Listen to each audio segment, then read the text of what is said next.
오늘의 주제는 우리가 잘못 알고 있던 상식, 당연하게 생각해오던 상식이 사실은 거짓이었다면 믿으시겠습니까?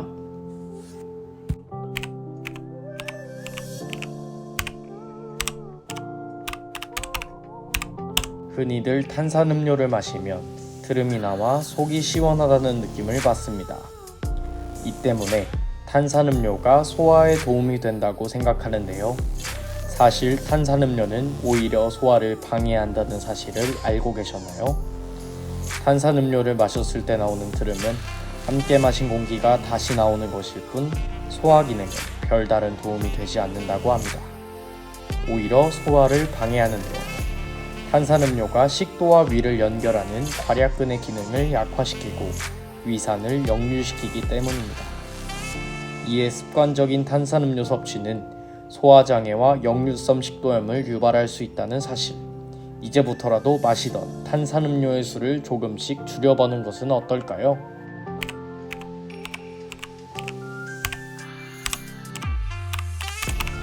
역사 관련 책이나 드라마를 보면 왕이 독사를 피하기 위해 은수저를 사용하는 모습을 본 적 있으실 텐데요. 은이 독을 검출하는데 예로부터 쓰인 이유는 은과 독소 성분이 만나면 화학 반응을 일으켜 검게 변하기 때문입니다. 그런데 은수저의 색이 변했다고 반드시 독이 들어있는 것은 아니며, 또 은수저의 색이 변하지 않았다고 해서 반드시 독이 들어있지 않은 것은 아닌데요. 실제로 달걀과 죽염에도 쉽게 반응해서 은수저의 색이 변한 경우들이 자주 발생. 이는 은이 달걀과 죽염이 가지고 있는 황이라는 원소에 잘 반응하기 때문입니다. 또한 은이 탐지할 수 있는 독의 종류는 얼마 안 되기 때문에 은수저의 색이 변하지 않았다고 해서 안심해서는 안 되겠죠.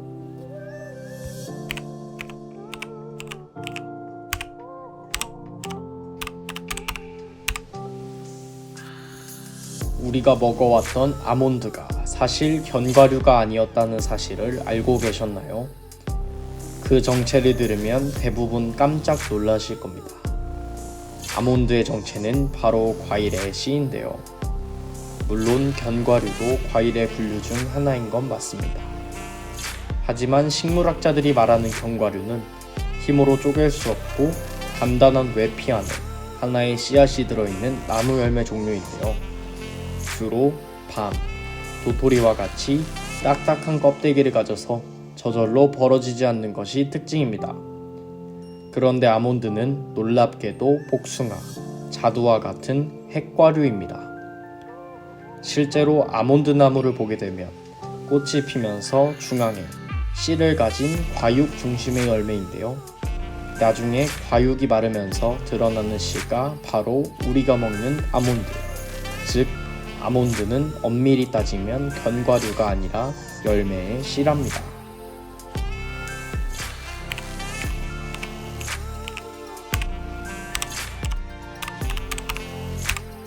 고등학교 때 교과서에서 혀 마취도에 대해 배웠던 사람이라면 큰 충격을 받을 것 같은 사실입니다. 혀 마취도는 심리학자 에드윈 보링이 독일의 과학자 다비드 파울리 헤니의 논문을 과대 해석하면서 탄생한 것입니다. 다비드 파울리 헤니는 참가자들이 혀 부위에 따라 특정 맛에 더 예민하게 반응하지만 그 차이는 굉장히 미미했으며 결과가 참가자들의 기분이나 참가자들이 실험 직전에 먹었던 음식의 맛에 따라 달라졌다고 이야기했습니다. 하지만 보링은 이를 과대 해석하며 혀의 가장자리 윗부분에서는 신맛을, 가장자리 아랫부분에서는 짠맛을 더 잘 느낄 수 있다고 이야기했는데요.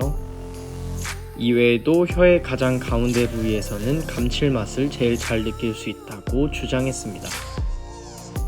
보링이 잘못 해석해서 혀 마취도가 만들어진 만큼 사실이 아닌 혀 마취도에 대해 2006년 자연과학학술지인 네이처는 잘못된 내용이라고 발표하기도 했는데요. 실제로는 맛의 구분 없이 혀 끝이 더 맛을 잘 느끼고 중심부로 갈수록 맛을 둔감하게 느낄 뿐 혀의 부위에 따라 맛을 구분해 느끼지는 않습니다. 그렇다면 현재에도 혀 마취도에 대해 가르치는 학교가 있을까요?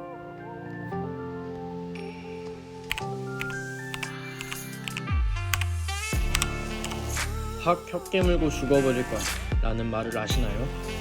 혀를 깨물면 죽는다는 사실은 믿지 않는 사람보다 믿는 사람이 아마 더 많을 것 같습니다.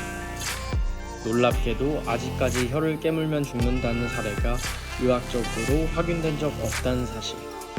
물론 각종 통각신경이 몰려있는 부위라 혀를 다치게 되면 큰 고통이 느껴지기는 하지만 사람을 죽음에 이르게 할 정도의 치명적인 부상은 아닌데요.